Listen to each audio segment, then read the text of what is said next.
Hi, and welcome to Across the Desk. Well, they're at it again. Here you go, Senate Bill 1520. I want to talk about some of the changes that this Senator Quinn from Claremore wants to make to the medical marijuana laws we have here in the state, and how cynical they are and what they're going to do to the industry. Now, Senator Marty Quinn from District 2 has a bill coming out that's going through the Senate, number 1520, which does some things to change the medical marijuana laws. Uh, Mostly it cleans up some language, but some of the big things it does is change the licensing fees. And what it does is, in a real cynical way, I think, it changes these fees, because really the fees right now, there's $2,500 for your license application if you want to have a dispensary, if you want to do processing, if you want to do transportation, or if you want to do a testing lab. Typically those application fees are $2,500 right now. Well, this guy, Marty Quinn, wants to raise those from $2,500 to $10,000. Yeah, you heard me right. He wants to change them up 4 times what they are today. And this is a brand new industry. It's barely been out a year and a half. And let's just be clear here, because one of the things is I want to play by the same rules that they play by. So Mr. Dom came out with a couple of bills talking about some fees, and he didn't call them fees, he called them taxes. So let's call this what this is in their language, using their rules.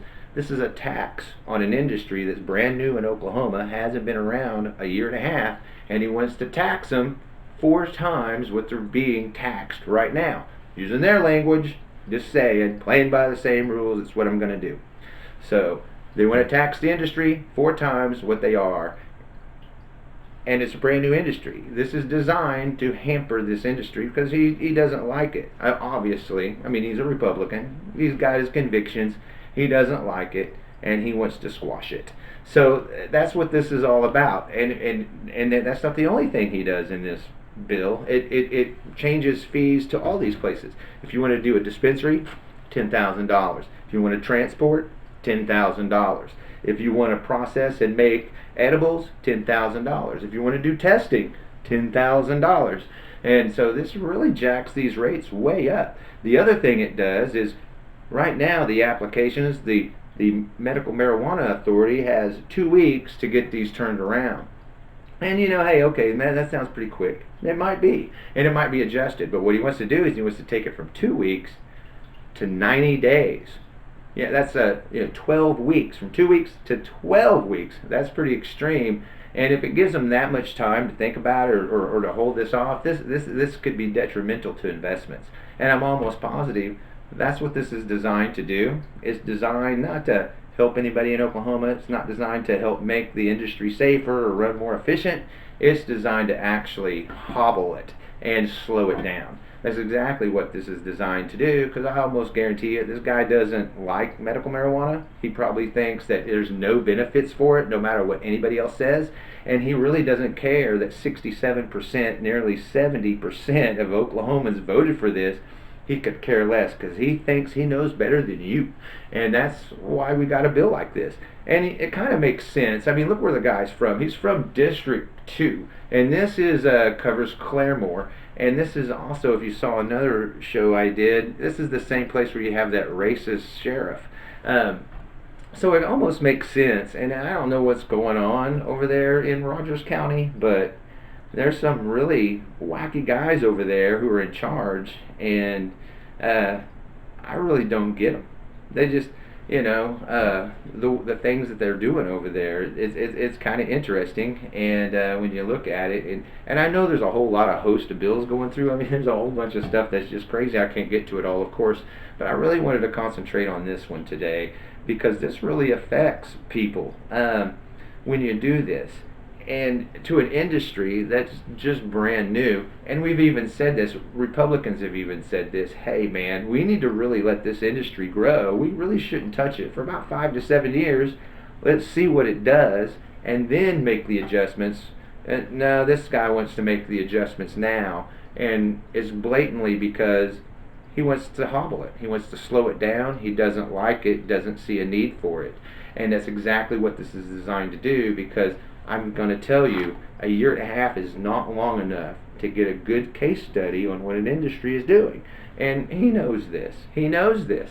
And so that's exactly what he's doing. So this Marty Quinn guy, I'm going to put his information up here. So, I mean, the guy's from Arkansas. He's not really from Oklahoma. He's an insurance guy. Owned companies in Kentucky and Oklahoma. He was elected during 2010, and that would probably be the Tea Party wave of, anti-tax, small government type of people that came in. And the funny thing about it, he's now using the power of big government to squash an industry. So I think that's kind of interesting to show right there. Anyway, so Mr. Quinn, in his big government Republican way, has this bill to change what the will of the people did. I think it's a really bad idea when you go against the will of the people, even in little ways like this. This really isn't a little way, by the way. I mean, that's a big jump from $2,500 to $10,000 for licensing fee. That's a really big jump, and that's not really a small thing. We're talking about real dollars here, and we're talking about real people's lives when we're doing this. But I have a sneaky suspicion that Mr. Quinn, he really doesn't care about all that. He's got his constituency that he thinks he has, and he could care less what anybody else thinks. And I'm not so sure. He feels really comfortable, obviously, because let's look at it. I mean, when he ran for the Senate seat, he ran unopposed. So I mean, who's to think that he shouldn't just do what he wants? Because who's going to run against him? He probably isn't going to draw a challenger next time around either. I mean, we're talking about District 2 in Roger County. That's, really, they're very aggressive there, and I'm pretty sure intimidating to the other side. And that's probably by design. And that's just what we got. So, and also whenever you talk about how districts are laid out in Oklahoma and they're gerrymandered and everything else, well, he's probably feels pretty safe going against the people in Oklahoma when they vote on an issue by 70%, and he can be against it and feel safe that he can keep a seat. That ought to tell you something right there. So Mr. Quinn is the co-author on the Make America Great Again license plate. So that ought to tell you all you need to really know about this guy, his stances and his views, and what he really cares about. He really doesn't care about the people of Oklahoma, obviously. He obviously doesn't really care what they think. And it goes into this great Republican ideology of plutocracy. You heard me talk about that before. I'm almost positive this guy thinks, I'm really only going to represent the wealthy interest in my district.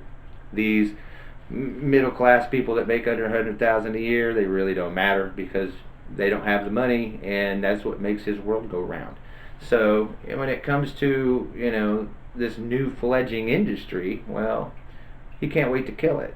And you can see it in the other legislation he's passed, the other legislation he's co-authored. You can see it in his stances, some of the statements he's made, and that's just how this guy is. I totally disagree with it. I wish the people in District 2 could get wise or do something, but honestly, when you have to beat the incumbent 3-1 and you can't even pull a challenger because of that, well, it's going to be obviously very tough to do. So you're going to get what we have, and that's just how we roll here in Oklahoma, and that's just the way things are going to be. It's sad, and until we actually get in there and change it or demand it, that we get equal representation, that people are listened to, then we're going to have things like this where we're going to do a petition by the people, pass it by state question by huge margins, and you're still going to have people out here that are going to be against it, and they're going to be blatantly against it, and not worry about losing their job as a senator or a representative because they've gamed the system to where they get to keep it, and that's what we're dealing with here, as far as anything is concerned. So you get the plutocratic republic and the response that we have from Mr. Quinn with this bill he's proposing. I don't know what's going to happen with it. really don't see. Hopefully, it won't get out of committee because this is a really big fee increase.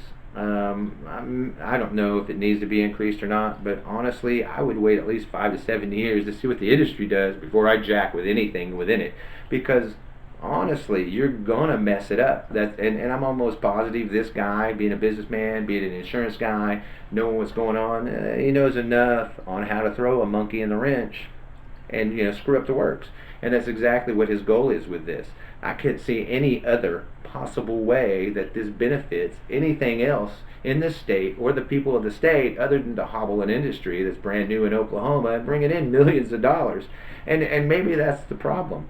The millions of dollars it's bringing in, well, it's going to education, it's going to healthcare and other things, and maybe Mr. Quinn just doesn't like that stuff because there's a lot of people out there on the far right. They really don't like public education. They don't think people should just get health care because they want it. They're really out there, and maybe he thinks that way. Maybe this falls in line with that. I don't know. I mean, the guy is way out in fantasy land somewhere, obviously, and unreachable to me. But that's just what I got to say about this guy. So there you have it. Another kooky Republican with another kooky bill that's designed to not help Oklahoma, but hamper it in some way.